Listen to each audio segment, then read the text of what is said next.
তেলেঙ্গানার ওডেলা নামে এক ছোট্ট গ্রাম, যেখানে এক ধর্ষক তিরুপতি খুন হয় নিজের স্ত্রী রাধার দ্বারা, যার মৃতদেহকে গ্রামবাসীরা দাহ না করে পরিবর্তে দেহটাকে একটা রিচুয়ালের মাধ্যমে সমাধিদণ্ড দেয়, যাতে করে মৃত্যুর পরেও সে নরকের যন্ত্রণা ভোগ করে। কিন্তু গ্রামবাসীর এই ভুলের কারণে তিরুপতির অতৃপ্ত আত্মা পরিণত হয় এক ভয়ঙ্কর পিশাচে, যে আবারও ফিরে এসে গ্রামের সমস্ত নববধূদের এক এক করে শেষ করতে শুরু করে, যার প্রভাবে পুরো গ্রামটাই অভিশপ্ত হয়ে যায়। এখন এই পরিস্থিতিতে রাধার বোন ভৈরবী, যে একজন নাগা সন্ন্যাসী ও শিবের ভক্ত ছিল, সে কি পারবে এই ভয়ঙ্কর পিশাচকে ধ্বংস করে গ্রামবাসীকে বাঁচাতে? জানতে হলে দেখতে হবে আজকের এই কাহিনীটি। তাহলে চলুন আর বেশি কথা না বাড়িয়ে ভিডিওটি শুরু করা যাক।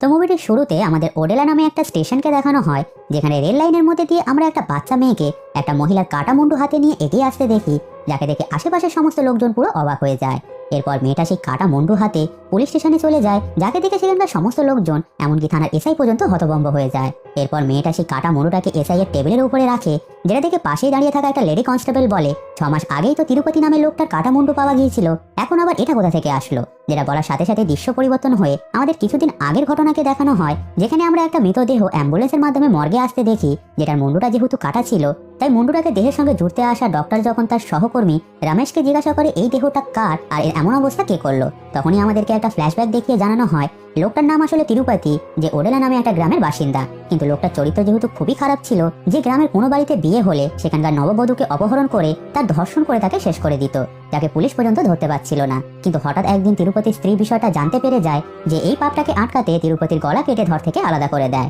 যেটার পর সে তার স্বামীর কাটা মুন্ডুটা হাতে নিয়ে থানায় গিয়ে আত্মসমর্পণ করে দেয়।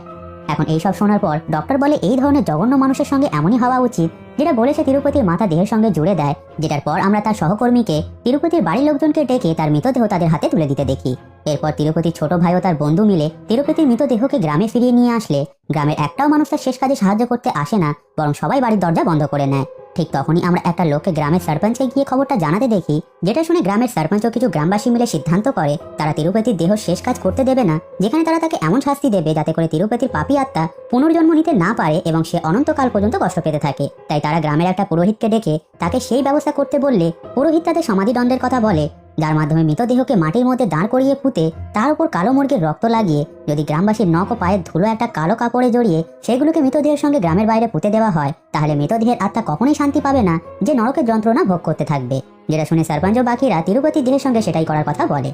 অন্যদিকে তিরুপতি ছোট ভাই ও তার বন্ধু মিলে একাই তিরুপতির দেহকে দাহর জন্য নিয়ে যেতে লাগে, যেখানে কোনো পরিচিত মানুষই তাদের সাহায্য করতে আসে না, উল্টো একজন তো তাদের দেখে মাটিতে থুতু ফেলে, যেটা দেখে আমরা বুঝতে পারি গ্রামের মানুষেরা তিরুপতির উপর কতটা ক্রুদ্ধ ছিল। ফলে মাঝপথেই গ্রামের সরপঞ্চ ও গ্রামবাসীরা মিলে তাদের বাধা দিয়ে দেয়, যেটাতে তিরুপতির ছোট ভাই সরপঞ্চকে অনেক অনুরোধ করে যাতে করে তারা তার ভাইয়ের শেষ কাজটা করতে দেয়, কিন্তু কোনো মতেই তারা রাজি হয় না এবং গ্রামের শেষ সীমান্তে একটা বুড়ো বট গাছের নিচে তিরুপতি